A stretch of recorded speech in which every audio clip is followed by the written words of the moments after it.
Barchangizga assalomu alaykum. Sizlar bilan Legenda Gaming kanali. Bugungi videomiz shu PUBG Mobile ixlosmandlari uchun hozirgi yozning issiq ob-havolarida bizga kerak bo'ladigan kullar haqida gaplashamiz.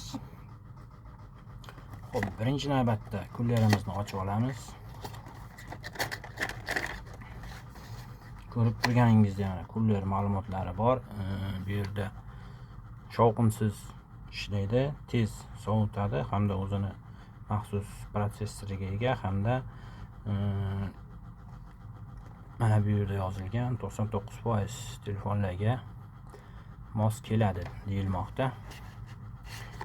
Xo'p, korobkasi ichidan yana bitta korobka chiqar ekan. Ochamiz. Men buni avval ochib test qilib ko'rdim. Natijalar yaxshi. Xo'p, komplektda nimalar bor? Nasadga, ya'ni MagSafe poddeshka qilmaydigan telefonlar uchun telefonga kullarni qistirib qo'yish uchun maxsus nasadkalar. O'zini Type-C kabeli, bir tomoni Type-C, bir tomoni USB kabel. Hamda o'sha kullarni o'zi chiqadi. Mana bu kullarning ko'rinishi, undan tashqari maxsus temirchasi ham chiqar ekan, ya'ni shu MagSafe poddeshka qilmaydigan telefonlar uchun temircha. O'sha mana shunaqa ko'rinishda telefoningizga yopishtirib qo'yasiz va keyin bu kullarni bemalol mana shu ko'rinishda yopishtirib qo'yib foydalanishingiz mumkin va bu yerda magniti juda kuchli, mana bemalol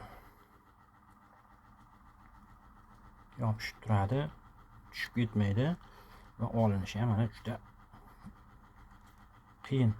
Ya'ni bu yopishishi juda ham zo'r.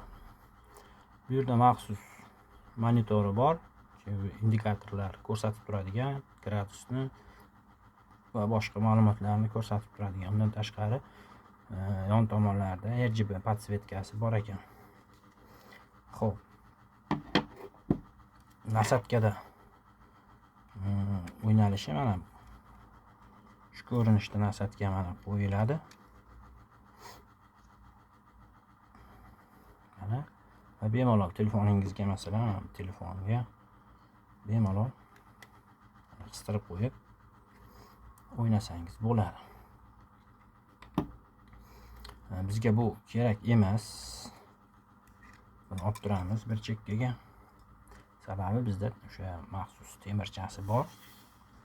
Endi buni yoqib ishlatib ko'rsataman sizlarga.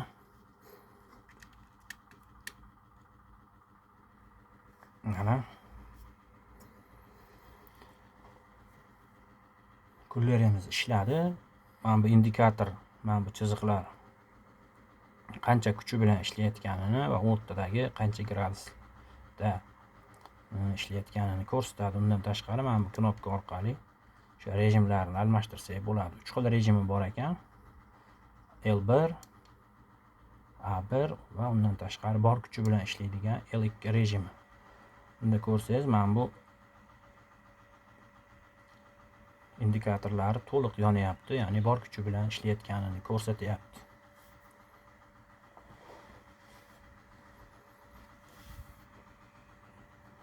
Bu yerda kullarimizni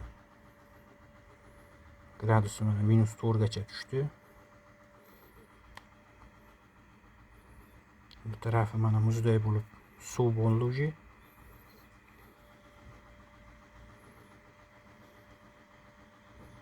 Podsvetkalari ham RGB podsvetkalar juda chiroyli yonar ekan.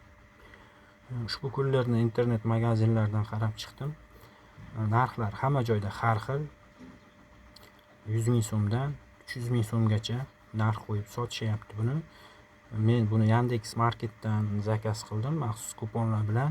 Menga 99.550 so'mga tushdi. 5 kun ichida o'sha yetkazib berishdi. Uygacha emas, o'sha Yandexda maxsus o'zini joylariga kelar ekan. O'shandan borib olib ishlatib, test qilib, keyin sizlarga video qilib ko'rsataman. Xo'p, og'irligi ham bo'ladi. Juda yengil emas. Ushlaganingizda nisbatan og'irroq tuyuladi. Korobkasida yozilishicha 72 gram ekan bu.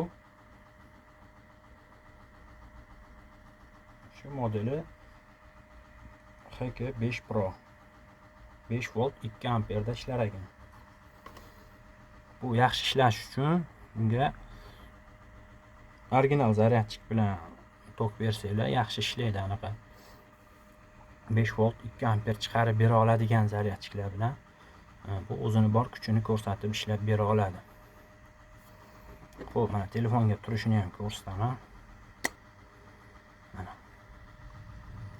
Mana qaytarib o'taman. Telefonda juda moshniy turadi. Xo'p, o'ynayotganda xalaqit qilmaydi. Chunki razmeri juda katta emas. Mana telefonda orqasida ko'rinishi.